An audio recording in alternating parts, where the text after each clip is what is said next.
Hmm. So I'm live. It's definitely been a while since I've been live by myself. I always like to do a quick sanity check. So I'm going to do a check that I can see myself, which is probably going to be a bit strange, but nevertheless, let me check. I can't see myself yet, but it looks as though, yep, I can. Haha. This is fun. I just now need to close the tab so I can't see or hear myself.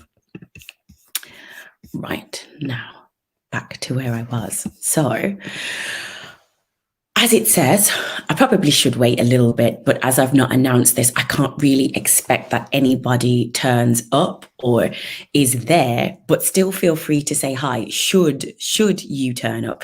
Excuse me. Should you have time, please say hi. I am here. But sometimes it feels a little bit more personal when you, instead of making a video, when you actually make an announcement and you do it personally. Well, a video is personal, but you know what I mean? You do it personally so that someone, if you want to ask questions, you can. And it's all about opportunity, really, to kind of talk today, not in depth, but still to talk today about the topic, why I've done it, make another announcement, and just really, give anybody who's around the opportunity to engage if you have time. But first of all, I wanted to make the video or do the live because it feels like it's my Monday, even though it's not.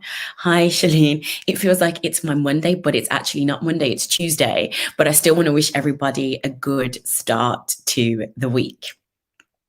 And Shalene, you've made me feel so much better that you're here because I'm not talking to myself. So even if it's just you and I, this is awesome.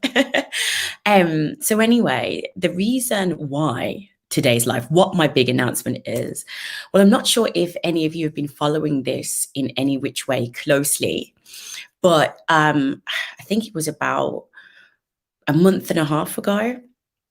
I made a video about a phrase that I coined called exploitative femininity. Then I went on to write an article, which is also on LinkedIn, about this concept. Hi, Emma. About this concept of exploitative femininity and how to recognize it. Morning, Sharon. And, just to give some brief points. Oh, hi, Tasmin. You see, Tasmin, I can't see that. It says 14. I can't see. All I see is 0. So if no one says hi, I can't see. So thank you. So you've had the video, the short video. You've had the longer article, and the big announcement is I have wrote an ebook in the past 6 weeks, which you can now find on Amazon. And it's called Exploitative Femininity, the Secret Killer of Gender Equality in the Workplace. And the reason why I wrote it was twofold. It was one, because I felt as though this topic, when I wrote the article, I got so much good and positive feedback. So many women telling me, especially Black women, global majority women, saying that they've been on the receiving end of that. Hi, Hendra. They've been on the receiving end of exploitative femininity. And it's been the reason why they've left work. And the more I thought about it, the more I thought, hey, first of all, it's something that flies under the radar. It flies under the radar to the detriment of all women, but even more so to women of color. But it wasn't enough to write an article just to say, well, this is what it is. I really wanted to get into the depths of it, i.e., what is exploitative femininity? Why is it even more detrimental to Black women? How is it supported by the patriarchy and racism? How is it supported by, the structure of women's employee resource groups? And most importantly, the what. What can you do about it? Because it's one part to recognize it, and it's another part knowing how to A, protect yourself from it. B, how do you move from being a bystander / witness into being somebody that can help in a situation that for the most part is poo-pooed as being women stuff. it's portrayed as being schoolgirl stuff, but nobody takes it as seriously as I feel it should be taken. And then I think also on the top of that, the other thing is that, loads of conversations revolve around what we need to do to create an inclusive environment, which is great, but we're not focusing enough on what are the forces that are at play that destroy an inclusive environment. Because it's great to think about the restorative parts. It's great to think about how we can come together, how we can be collaborative. But if we only focus on the positive side, what I feel is that we lose so much ground, because while we're here building walls, somebody is on the other side kicking down every single brick that we're building. And for me, that's what exploitative femininity is. It's something that's so powerful that's still not fully being acknowledged for what it is, which is something that is really, truly a secret killer of the workplace. And when we start to think about, it's probably the most referenced report ever, the Lean In and McKinsey report about Black women in the workplace. This was also an opportunity for me to say, this is how it works within a general framework. This is how it affects all women. But for anybody, leadership, D&I teams, HR, heads of HR, this is really a book that gives you an insight into how this particular behavior makes it even harder for those of us who have it hard enough in the workplace. How opportunistic behavior, but also understanding, hi Mina, also understanding this dynamic, what you need to do to open your eyes to it. Because the premise of it is, and this is just, talking about the article, the premise of it is that usually there's a woman who has created this. It is a carefully constructed persona. And because it feeds into the perceived femininity of how a woman should be, she's sweet, she's nice, she's friendly, of course, until she's not, she flies under the radar. So when she is turning her, let's say, it sounds so dramatic, but I can't think of a better way to explain it, but when she's turning her evil side towards you, most people find it hard to believe because she's so nice and she's so sweet. And I think, unfortunately, we have to start looking really deeply and closely analyzing these types of behaviors in order, A, to increase awareness, but B, we can't move forward. You can't transform cultures. It's easy to always focus on the loudest person, the guy who's obviously sexist, the person who is obviously racist. And those are head-on issues that when I say you can tackle them in as much as, the company wants to. But the point is this, it's the ones you can't see. It's the ones who don't make the most noise. It's the ones who have contacts within the higher echelons of the company. It's the ones who are silent, but still have, let's say, majority control, who are there. So if anybody who's just joined, I can see 3 of you have just joined. Hi, Dave, as well. Somebody said good morning, just joined. I don't know who it is. It just says LinkedIn user, but thank you. The big announcement is, and I'm so excited about this. I have published an ebook on Amazon called Exploitative Femininity, The Secret Killer to Gender Equality in the Workplace. And today, if I don't, right, Shalene, covert destructive behavior, that's exactly it. It is covert destructive behavior that nobody really wants to acknowledge. And because it takes so much work, and this is the point generally for me, whether it's, the work I do, gender equality, and looking especially at how all these dynamics affect Black women particularly, and then also women of color, the reality is that all of this takes work. It takes wanting to make the change. And this covert destructive behavior is even more difficult because you almost have to go on you almost have to go on a detective kind of hunt, almost like Agatha Christie's Poirot, except for it doesn't actually add up as quickly as that. It's that part for me.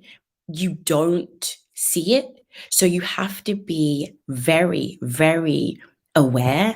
And this is why I wrote the book, to actually put people in the point of being aware of what it is, because part of this behavior, it's destabilizing.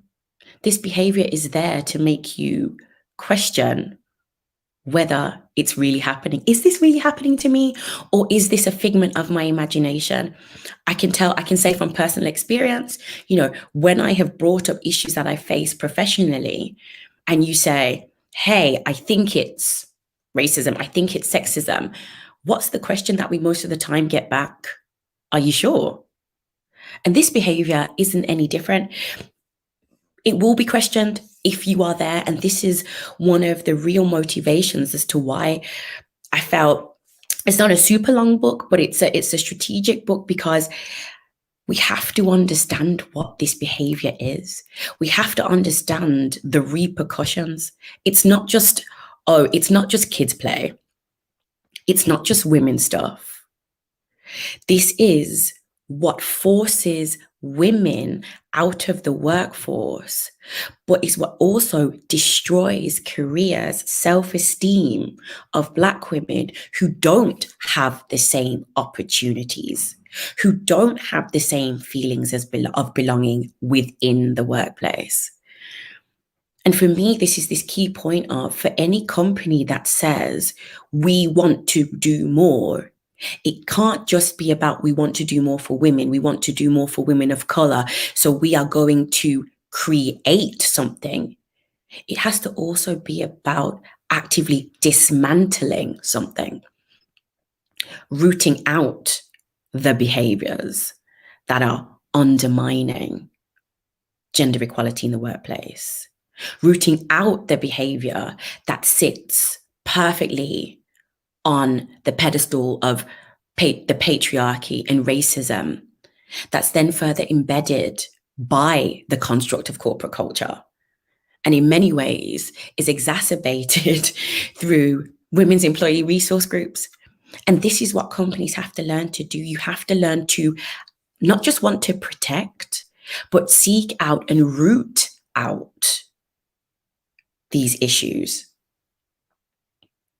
This is what we have to do, because until companies are really willing to do any of this, until they're willing to open the door for the conversation around exploitative femininity, until they're ready to actively, because you know what, as I was writing the book, even as I was writing the article, there were like 2-3 faces that popped up in my mind. And I don't think I'm going to be alone. The feedback from the article alone said to me, this is what, Dave, just to let you know, this is a series. I'm coming to how this affects men as well. Don't worry. Stop precipitating me. But yes, that's coming as well. That's coming as well. Because this is the point. There's so much in this behavior that damages, that really stops you before you've even had a chance. And because of the way it works, because so many people, so many fingers are involved, the people who should protect you and should know better, they don't, because they're also being manipulated by it. And that's why, for example, in the book, there's a sample letter to send to your manager or to send to HR, because this is the other part, right? A lot of the people who are being manipulated and are puppets within this show and within this manipulation, they don't even know it. That's the scariest part for me. You can be on the receiving end of this behavior as a person who's being manipulated to take certain moves. I've outlined 5, there's 3 phases and a few steps, but the ultimate goal is isolation. The ultimate goal is to undermine your credibility as a woman itself. But think about it. as a Black woman or a woman of color, what's one of the binds that we face? We face the bind of challenges to our authority. So what better, you know, I think many of you may have seen it before.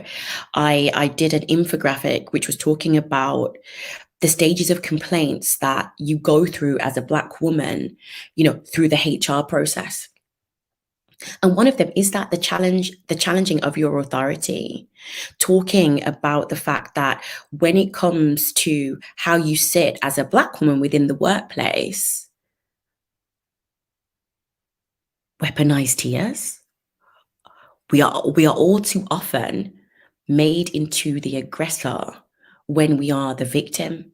And I'm not going to let anybody off the hook and say within HR, there are processes that we know need to change. But part of this behavior, part of this manipulation is that HR in many ways are involved from the beginning without you as the victim of this even realizing it. And it comes all too late. And this was why I wanted to break it all down and piece it all together, is because there are so many different parts here that are at play. There are so many different dynamics here that are at play, that it's not just about one person. It's about one person controlling a whole microcosm. And at the beginning, it's impossible to see. And this for me was always the interesting point, is that, I've called it the turning point within the book, but this behavior is something she chooses. The initial phases, she'll do anyway, but there's always a turning point.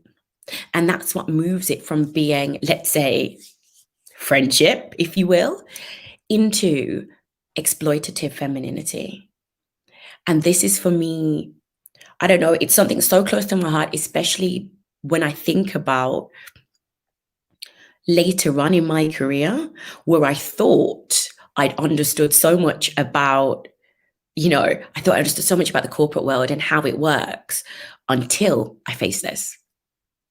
And then I was like, I'm in a situation now where I'm talking, but people have already switched off listening to me because they assume they already know the outcome.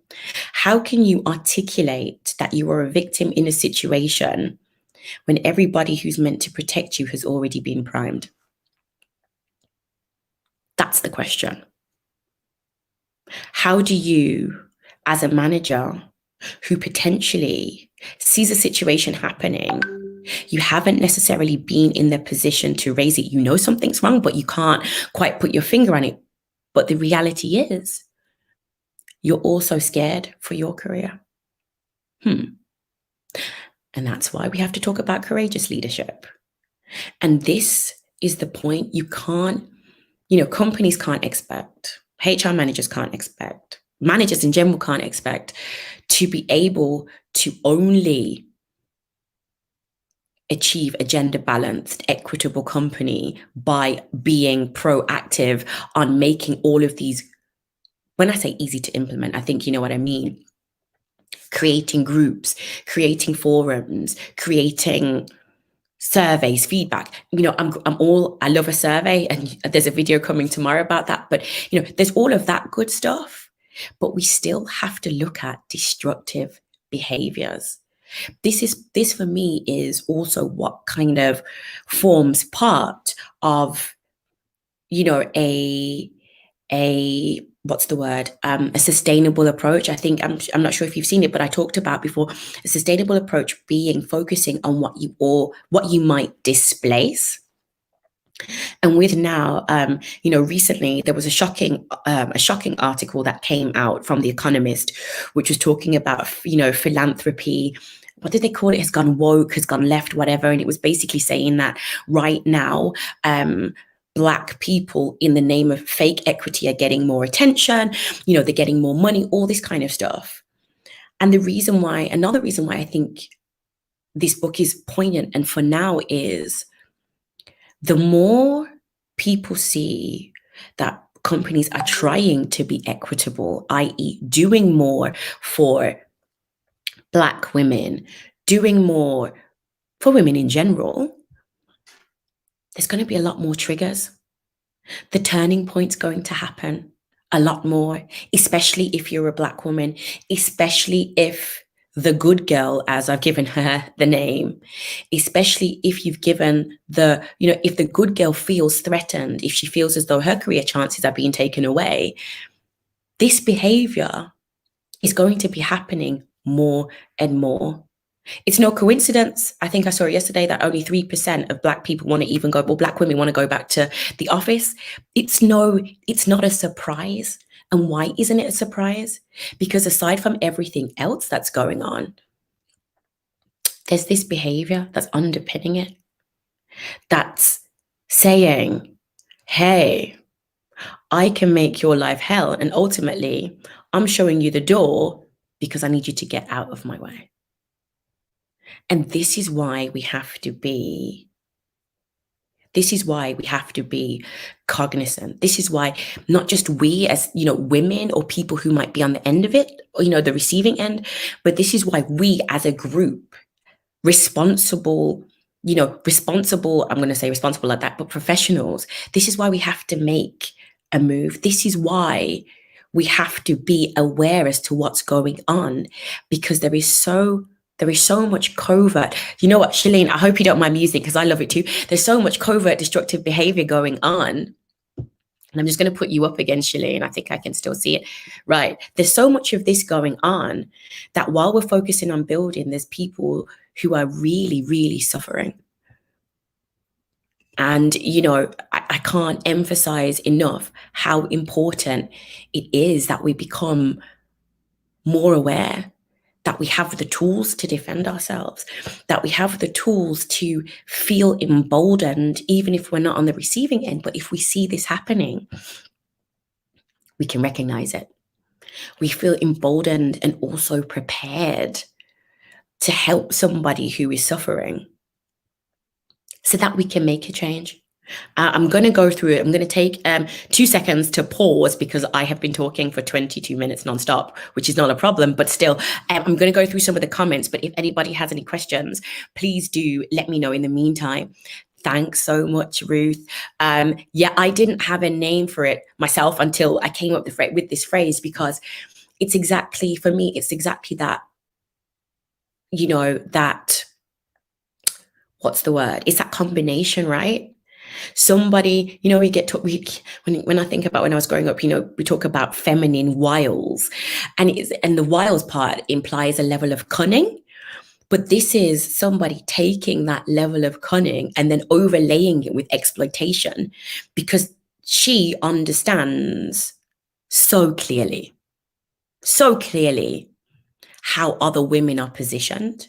She understands so clearly how Black women and women of color are positioned, which makes it easier to exploit the situation, especially because she's usually embedded within the company.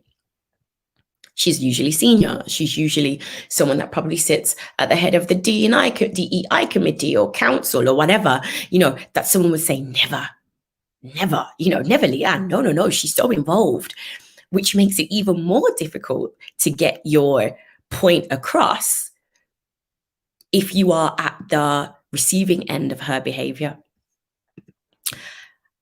Definitely, Janet, I feel you. And the same, listen, I think this is what happens to all of us. There is a level of naivety because, and this is some of the parts I talk about in the book, which is you question yourself. Is this really happening? Because I thought she was my friend. I thought we were quote unquote cool. No, you probably confided in her at the time when it started to happen, and you don't realize it because this is all part of it. And and I always say this, and it's not to reduce the seriousness of it, but the saddest part about this is that if she put the same energy into focusing on her career instead of working against other women, I'm sure she'd do a great job, because it's not that there's a lack of it's not that there's a lack of intelligence. It's why, focus on yourself. But alas, we know this. There are so many there are so many shoulds and coulds and woulds that we'd like to see, but we don't get to see them because, hey, people don't want it that way. Yep. I absolutely feel you, Shalene. I absolutely feel you completely. Completely. Do you know what, Dave? You know, it's an Amy Cooper for me is too much of an, you know, an obvious, she's too much of an obvious one. She was blatantly, oh, sorry, it's blatantly is incorrect, patently racist and sexist. You could see it, you know, I mean, this is somebody who isn't that obvious because she's so embedded within the culture of the company. She's been there in many cases for such a long time. She's even managed to somehow negotiate or navigate that she has created this belief that she's the victim in a lot of these situations. So it's kind of, I would say it's more nuanced because you don't get to see her direct aggression. You don't get to see the plan that she implements because it's so subversive. It just bubbles underneath everything. And there's so much that she does that is externally facing, that is positive for everybody. And I think that's, for me, the steps of her creating this microcosm is what I've outlined in the book, is because she manages through particular steps to create this whole situation that allows her to never be directly outed. So no one would necessarily say she is racist. No one would even believe that she could be aggressive. It would almost always be never. If I was the aggressor, like, never, not Leanne. No. You know, and that would be the reaction you would get 99% of the time. Good morning, Siobhan. That would be the reaction you get 99% of the time. And this is the scary part, because sometimes, and I'm sure we've all felt this when we've been on the receiving end of this kind of behavior, how frustrating is it when you don't know where to turn? You don't know where to turn. You don't know who can help you. You don't know how to articulate what's almost inarticulable, because you're like, how do I articulate it? You know, when people, and I'm going to liken it to this, you know, when you say to someone, oh yeah, that person doesn't like me because I am whatever it might be. And the other person goes, how do you know? And you go, I've just got a feeling. And sometimes people dismiss that hunch, feeling, instinct, because it doesn't feel like a quantifiable feeling. It doesn't feel like a quantifiable situation. And this was really what my aim and goal is with the book, is to make something that for the most part has felt unquantifiable. How do you explain that you're in a situation when the person who is causing you the most trouble seems to be liked by everybody and seems to be great? How do you do that? And that's what I wanted to help anybody in this situation to say, now I understand it. Now I clearly see the path. Now I fully understand the steps. How do I then meet this head on? And how do I then shed a light on this to my bosses, to my other colleagues, to anybody who has been in this situation? So that was pretty much, I know it's almost half an hour, but that was pretty much my announcement for today. And just, I wanted to kind of add a little more information, just to kind of really drive home why this is so important. Thanks, Sharon. Have a good day. Why I just wanted to kind of run and talk about it, because it's something that is close to my heart, but I feel that it's just super, super critical in transforming any cultures. So if anyone has any questions for me before I log off, please feel free to shoot them in the comments, and I will add the link. I'm really rubbish at this. LinkedIn's changed, so I'll try and add the link. And add the link to my book in the comments. I'm not sure it's going to work. Hold on. Let me see if I can. I don't think I can do it now, but I will try and add the link to the book. Feel free to, as I said, sorry, wrong language. Feel free to ask me any questions, but if no one has any questions right now, thank you all so much for your time this morning, and I wish you a great and a productive start to your week. Thank you as always. Bye.